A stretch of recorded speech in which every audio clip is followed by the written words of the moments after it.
AITA for refusing to let my ex's wife homeschool my kids, even though it's ruining their family. I, 31F, share two wonderful kids with my ex-husband Aaron, 35M, my son, 9, and daughter, 8. For anyone wondering, no, things between Aaron and me didn't end on good terms.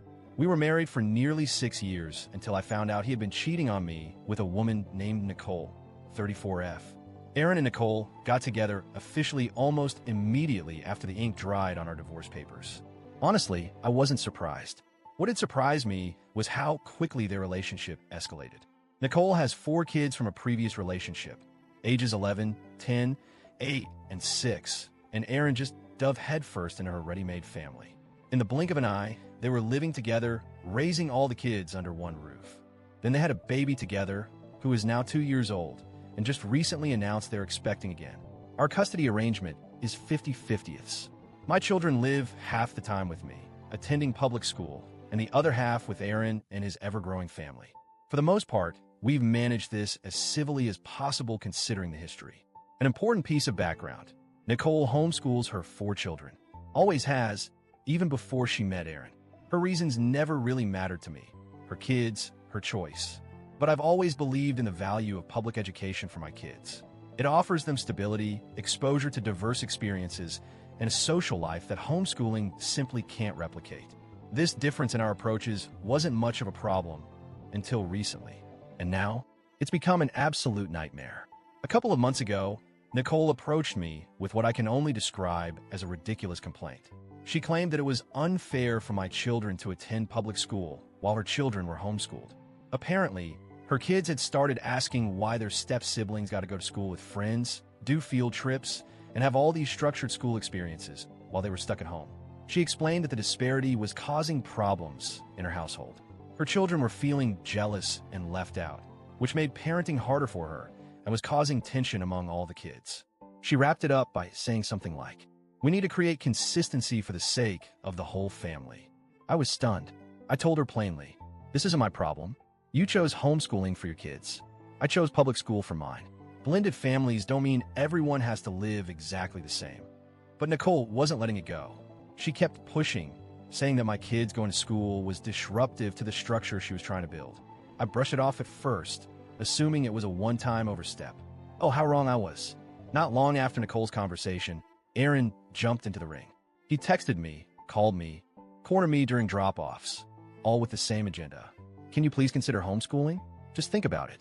It would make everything smoother for everyone." I gave him the same answer every time. No. Things took a turn for the worse when I found out Aaron had asked our children how they felt about it, without talking to me first. My kids came home visibly anxious, asking me if they were going to have to stop going to school and stay home like their step-siblings. I could see how scared they were. My daughter, who's always been a social butterfly, was almost in tears asking, "Mom, I don't want to leave my friends. Are they going to make me stay home forever?" I reassured both of them right away. "You're staying in your school.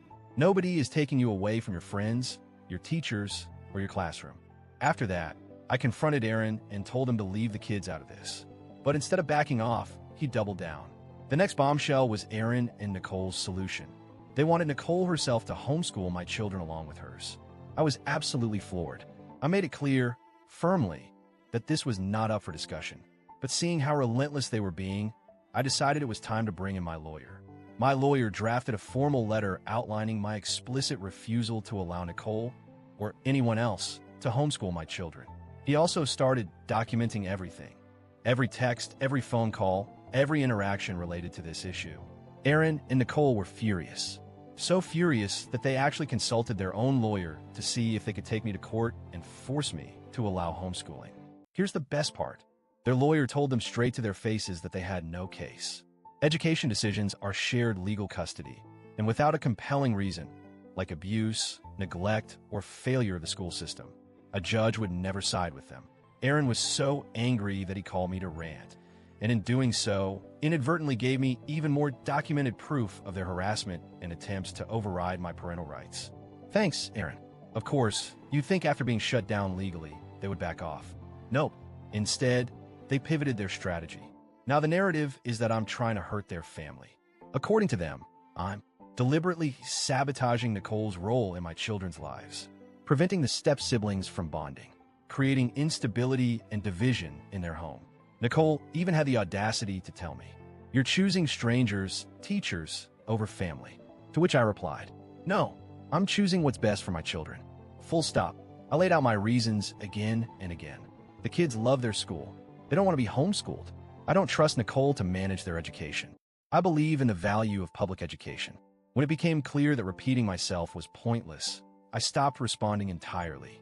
Now that summer break has started, the pressure campaign has reached peak insanity. I'm getting daily texts, emails, and calls from both Aaron and Nicole. They keep hinting that there's still time to reconsider before the new school year starts. They're acting like sending the kids back to school in September would be some huge betrayal. Every conversation is some variation of, "You're breaking up the family dynamics." It's confusing for younger siblings. Nicole just wants to include them. "You're being cruel by refusing." It's exhausting. I've blocked them multiple times only for them to find other ways to contact me. Let me be clear. The kids are going back to public school in September. This is non-negotiable. Despite how confident I am in my decision, the constant pressure has started to wear me down. I keep wondering, am I being unreasonable for refusing to even entertain the idea? Am I really just doing this to spite Nicole and Aaron, like they claim? Should I be compromising more for the sake of the step-siblings? But then I look at my kids. They are happy. They want to be in school. They love their friends, their teachers, their after-school clubs, and all the things that make up their childhood. Is it really so outrageous that I just want my children to have a normal school experience? So, AITA for refusing to let my ex-husband's wife homeschool my children?